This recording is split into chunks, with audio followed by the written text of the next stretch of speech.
Chapter 4, Part 2.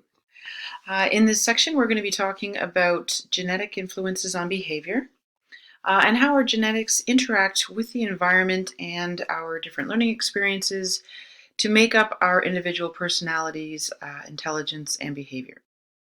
So we'll be looking at intelligence and the types of intelligence, genetics versus the environment, hereditary in intelligence, behavior genetics and personality, and ending with twin studies. What is intelligence? Well, some definitions include the ability to acquire and apply knowledge and skills, the mental abilities necessary for adaptation to, as well as the shaping of any environmental context. That was Sternberg, 1997. Another one is the ability to apply knowledge to manipulate one's environment or to think abstractly. But many psychologists argue that there's many more forms of intelligence that are equally as important. In 1904, Charles Spearman came out with what was described as a general intelligence. Okay, so that was the G factor. And he argued that intelligence can be measured and expressed by measure all the different forms of intelligence, and it can be narrowed down to a single factor. And that nearly 80 years later, Howard Gardner proposed his multiple intelligence theory in 1983. He proposed that there were at least eight different types of intelligences, and not just one. For example, there was logical mathematical, quantifying things, making hypotheses, and proving them. There is interpersonal intelligence, which is sensing people's feelings and motives. Intrapersonal, understanding yourself and what you feel and what you want. Linguistic intelligence, finding the right words to express what you mean.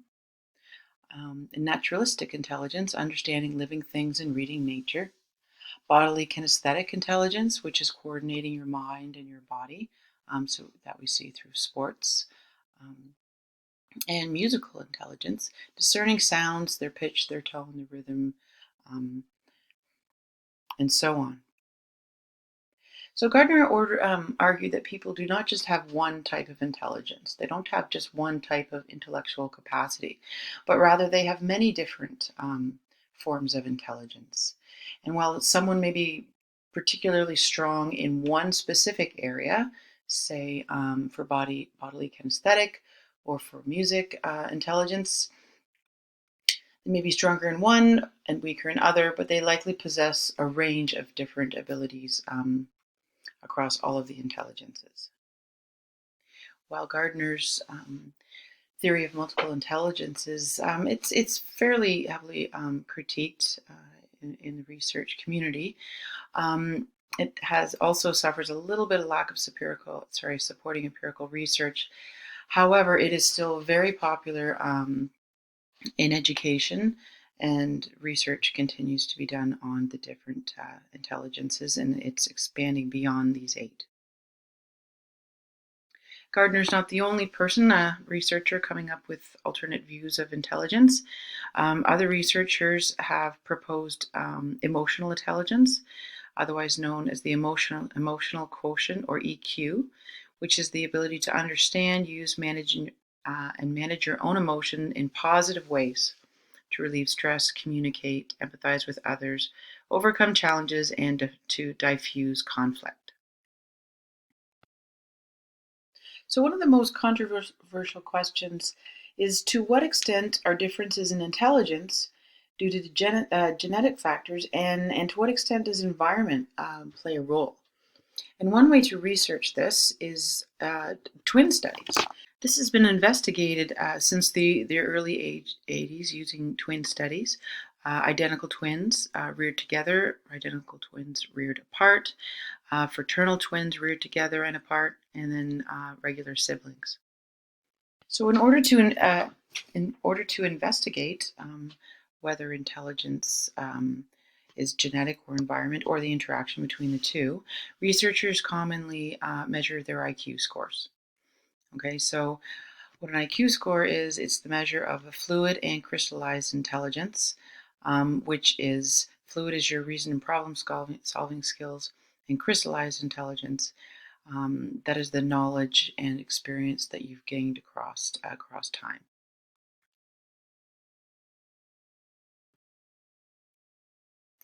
And what they found was increase in similar genes corresponds to an increase in similar IQ.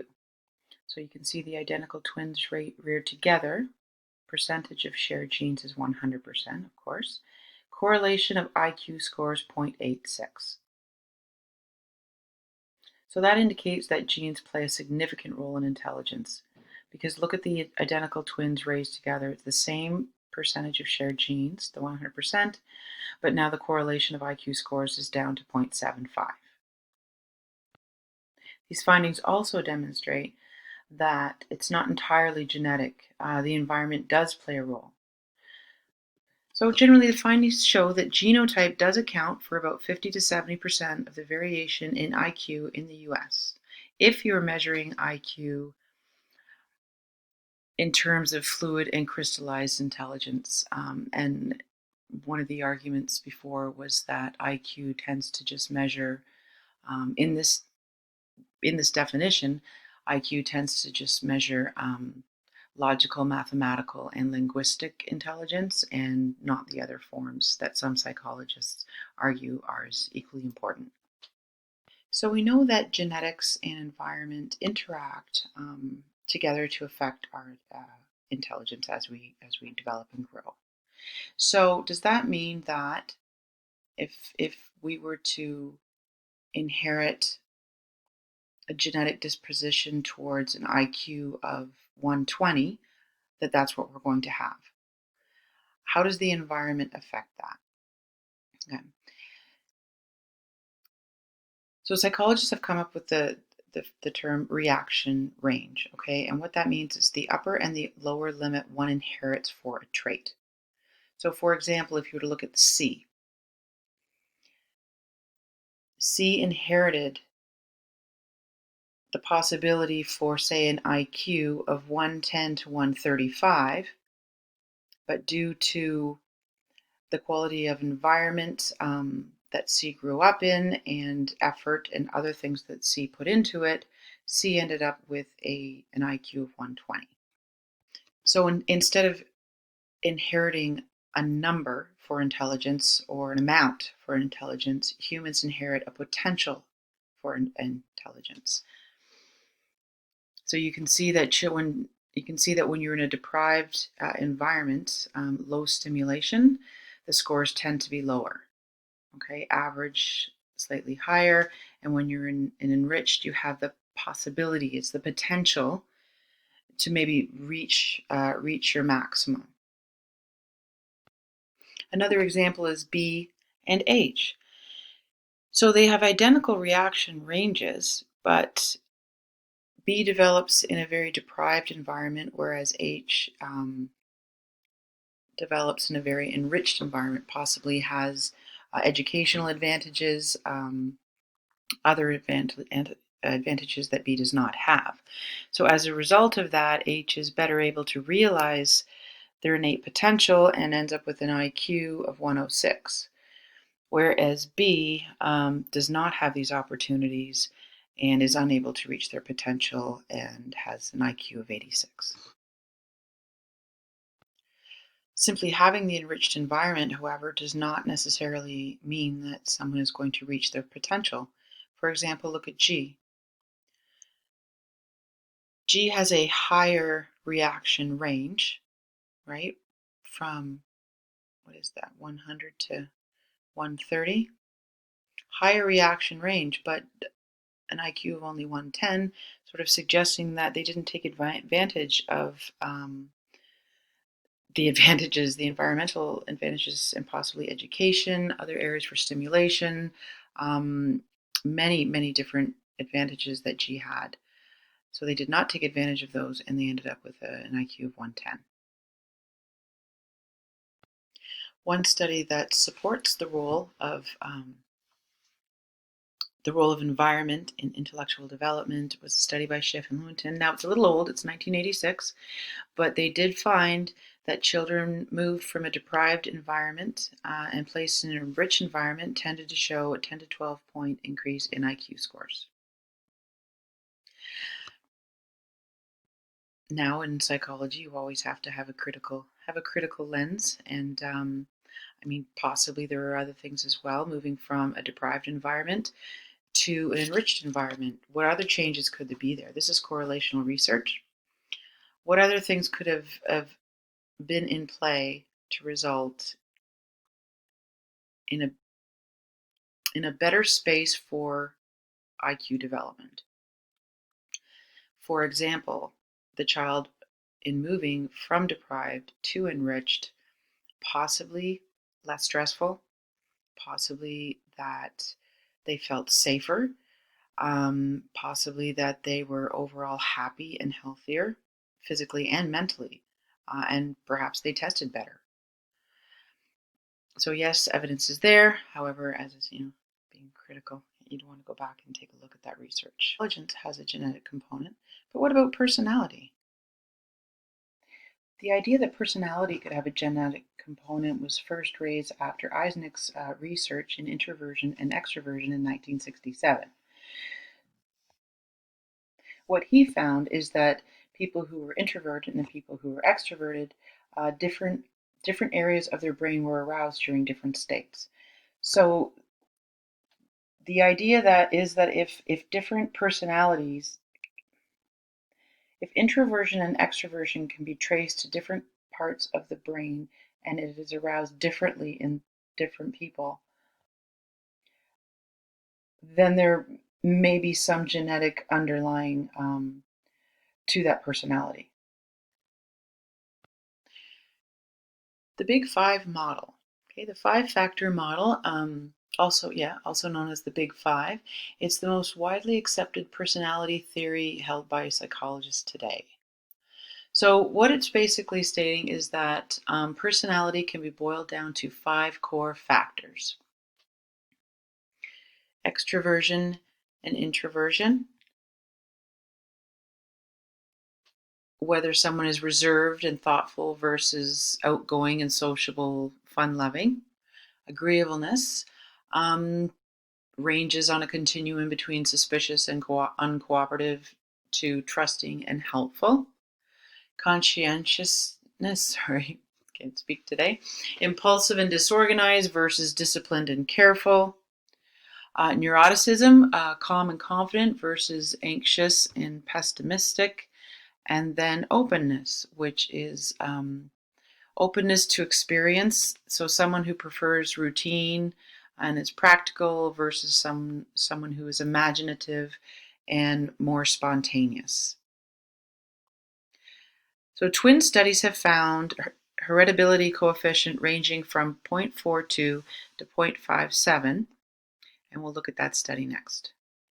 The Minnesota Twin Study in 1986 sought to sort of dive further into genetic versus environment influence on personality. Like what causes the differences, individual differences in personality? Obviously, it's not going to be genetic or environment alone, but how do they interact to have people develop differently?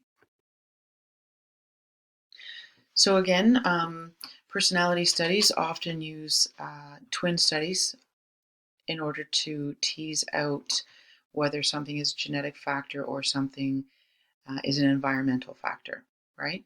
So it's best to study twins raised together and apart. So you have identical twins raised together and apart to count for genetics, and then you have fraternal twins raised together and apart. And by doing this, you can tease out variation due to genetic factors, shared family, and unique individual experiences. One confounding factor that the text does mention is that when you're looking at identical twins that are raised together, they may be more similar simply because people treat them differently, right? often parents will dress them the same, they look the same size, same everything. So they're treated more similarly than our fraternal twins. So the results of the study showed that genetic factors accounted for 39 to 58% of the variation of personality scores. Reared together or apart, there was a little effect of the environment, whether that's family climate or SES.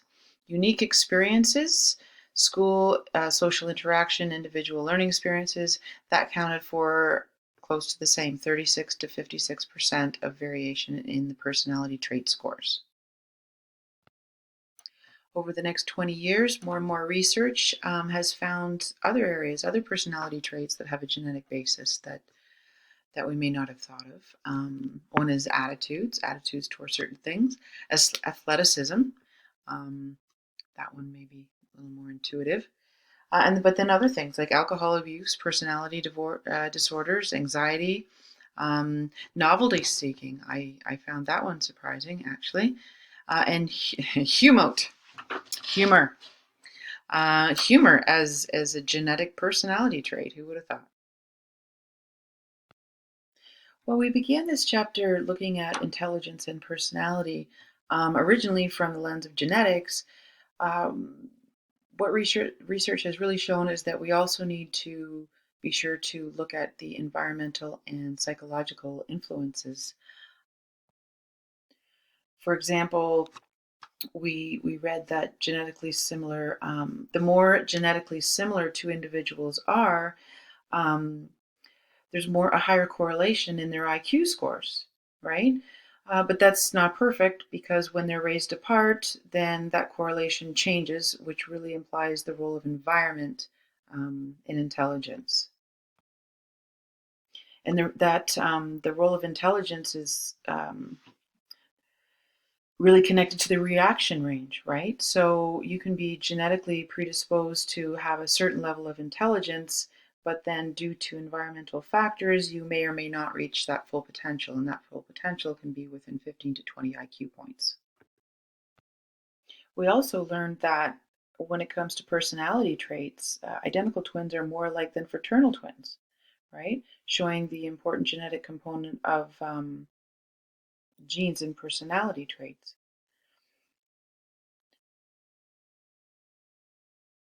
We also learned, sorry about that, we also learned that genetic factors interact with the environmental factors to affect personality traits, but that family environment had little impact. So it's really important to look at how biological, environmental, and psychological, how that all comes together to impact who we become, how we develop, and whether we're reaching our potential or not, of what we were set up with from conception. So that completes part 2 of chapter 4 on the genetic influences on behavior. Next, we'll be doing part 3, evolution and behavior. So I'll see you in the next video.